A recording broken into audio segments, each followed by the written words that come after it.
Well, hello and welcome to Teal House Farm. It's windy. I'm sure it's hard to hear on the camera. So we have to get some work done in the container garden. There is so much gardening work to do. It's how it always is. Plan, and then you have to wait for Mother Nature to cooperate, and then you feel like you have this tiny little window to get everything done in. So feeling a little bit overwhelmed, but we're going to take care of it one step at a time. I can't do my main garden work still because I need Sam's help to till in some compost. I just can't run the tiller when I'm pregnant. So we're going to finish up in the container garden today. We're going to use some untreated pallets. I already have them set where they need. I already did that part. We're going to turn them into climbing trellises by adding some chicken wire to them. We're going to plant a few more pots. I want to grow a tea herb garden, so I'll show you what I'm planting for that. And we're just going to generally check in and see how things are going, see if our potatoes are ready to be stacked with another tire. So it's actually a pretty hot day. Girls are going to do water balloons for a little bit, hopefully keep them busy so I can get some of this work done. We're having them help would just slow me down. And let's go.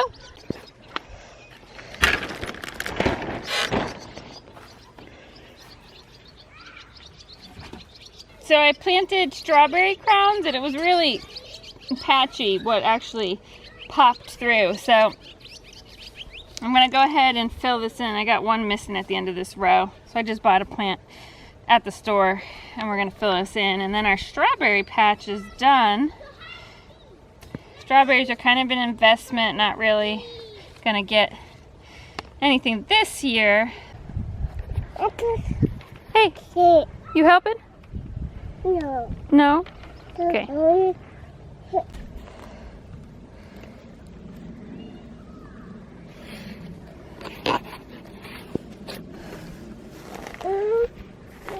So I've had a problem with something coming in the container garden and digging in the pots. So I've been covering as many of the pots as I can with chicken wire, like that. But last night, this one wasn't covered, came right in and took care of it. So we're gonna try to, I think those onions will be fine. They just kind of push down, but I think they'll pop back up. We're gonna cover those up, and then we're gonna staple chicken wire to these pallets and center these pallets with the tires. I have watermelons planted in this one and cucumbers planted in this one, and the goal is to get them to climb up the pallets.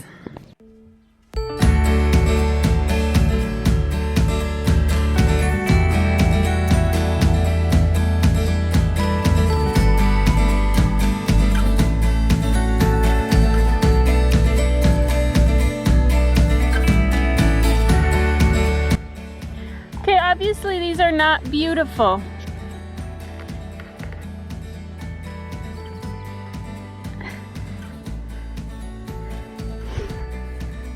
The goal is not to be Pinterest perfect on these. The goal is to give my plants something to climb onto. If I had lots of time and money, I would have gone and bought brand new chicken wire, stapled it on there, you know, cut it exactly to fit.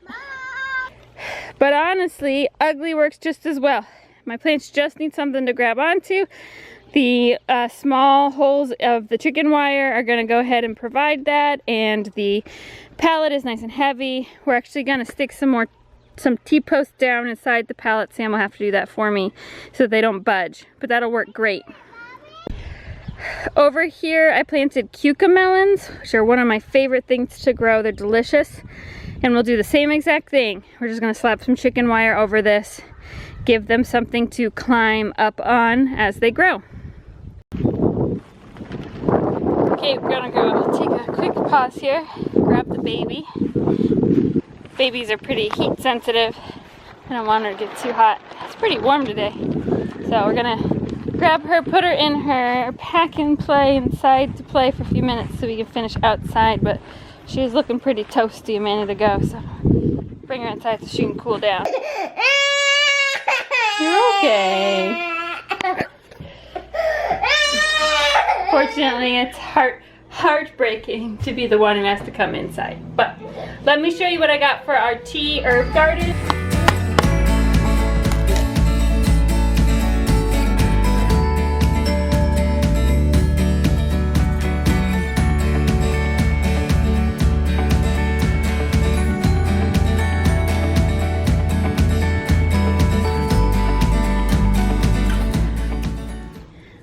Last year I made teas out of blackberry and mulberry leaves, which were delicious, and also some chocolate mint. But that was all. I hadn't intended to make tea at all, and it just kind of came on a whim. And it was kind of a lot of fun to experiment with, and I was wishing I had grown more. So this year we're adding to it. So our blackberry bushes obviously are still everywhere, and our mulberry bush. So I'm going to make more of that kind of dried tea leaves. I'm also planning to try some apple leaves this year, and I wanted to grow some flowers specifically for tea making. So these are all from Baker Creek, but I have some bee balm, which is supposed to have a real soft lemony flavor. Some chamomile, which is probably the most popular tea in the world. And some echinacea for some immune boosting tea benefits. And then I bought more chocolate mint. The chocolate mint grew like crazy last year. It smells delicious. It makes a really, it makes a great tea with a soft mint flavor. It's not overpoweringly minty. I don't really like peppermint teas, but this one, it's just like a subtle hint. So it's like the perfect addition to a fruity tea. I think this and the lemon balm will be just great. If you're curious about tea making, even just from leaves that you can safely forage, like the blackberry plant, I made a video last year about how to ferment the leaves for better flavor, and then how to dehydrate them into tea powder, and you can check that out here. It's really simple, and packs of compostable tea bags are just, it's a couple dollars for like 100 of them. I still have tons left. And it's an easy thing you could do on your own and experiment with, and it is a lot of fun. And if you have a limited amount of space in your garden, you can grow quite a lot in pots when it comes to teas, because so many teas can be made from flowers. But anyway, the chocolate mint I had done last year grew like crazy, but it actually, where I planted it was not the best spot to plant it. And I'm wanting to start a new patch, and the easiest way to do that was just to go to the store and spend $2 and buy another pot to get it started. But do know that this, just like other mint, is going to spread like wildfire. So if you don't want to plant it in a pot, if you want to put it in the ground in your garden, it'll do great, but it's going to overtake everything. So just keep an eye on it and be prepared to beat it back with a stick when it starts going crazy. But today we're going to do pots. We're going to give them a little extra help. So I have some potting soil, but I also bought some organic compost, since I've used up all my compost here that I've made on the farm in previous years, and too early to use this year's compost. So we're going to go ahead and mix that all together. My ratio is 2 bags of like potting soil and then 1 bag of the organic compost. And when I say potting soil, I'm not meaning Miracle Grow or anything like that has a lot of additives in it. Those will work great, and if you use those, you do not probably need to add any sort of compost to your pots.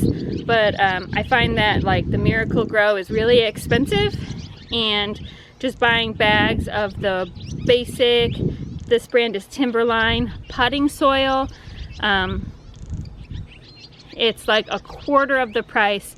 And even buying a bag of compost to mix in with it, like I'm still spending half of what I would spend buying that name brand Miracle Grow.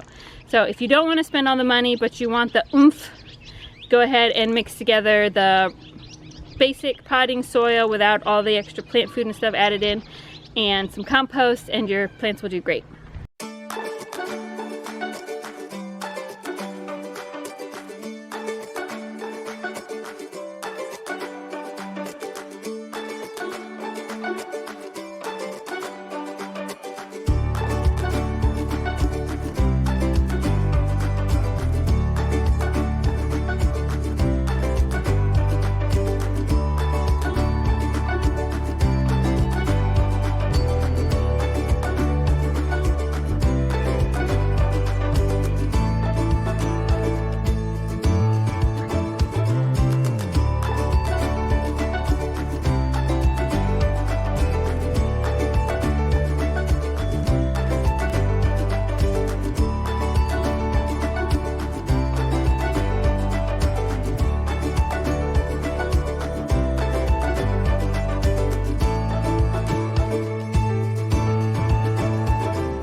So I don't have any really tall chicken wire left. I have this one little piece left. So this is my temporary gate to hopefully just discourage things from coming in the next day or two until I can go get some taller chicken wire, and then we'll fence it off just as tall as the other sides are, and that should keep everything out and things from digging in my pots. We did it! I'm gonna say that the container garden has everything in it that I'm going to plant, and tomorrow we start work on the main garden. Then we're done planting for a long time. So let me show you what we got in here.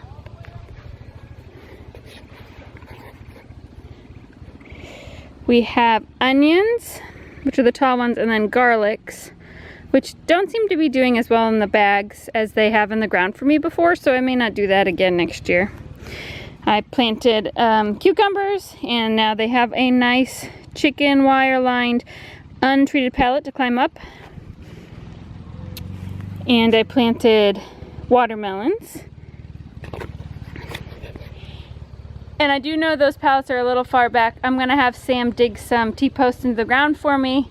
We'll lean the pallets on those and push them up closer. They'll be right next to the tires. Zucchini. Come around this corner, we got our cucamelons, which have chicken wire on the top half for them to climb. And we have our echinacea, chamomile, and lemon. And I'm just doing small pots because I don't know if I really like these that much, and we'll see. And then I'm also going to plant some in the main garden as well, and we'll see how they do comparatively in being a pot versus in the main garden, because I've never grown them before. Got our chocolate mint. Interestingly enough, the chocolate mint I planted last year is actually broken through my weed barrier. It's very determined, so we'll just let it grow on the ground as well. Onions and lettuce, more onions, and our potatoes, which had looked like they were dead after the snow, sprouted back super fast. Look how nice and healthy that looks. I just have one tire here that did not come back, so I don't know, maybe give it another couple days and see what happens, and if nothing comes out, we'll just call that one a loss and stick another plant in there, maybe another zucchini. So far, I'm really enjoying it. Everything is growing pretty well, and it's very low maintenance. It was obviously work to put in, but there's basically no weeding. The only negative I can really find right now is the fact that it does take more watering. The water just seems to evaporate a lot faster, so I really feel like I have to water every day. And I can imagine once we hit the hot days of summer, I'm probably gonna be watering twice a day for some of these pots. So I would say that was the one big negative, but I will probably take that well over all of the weeding that usually comes in a traditional garden. So thanks for watching. We will catch you next time. Mom, I want to say bye. Say bye. Bye.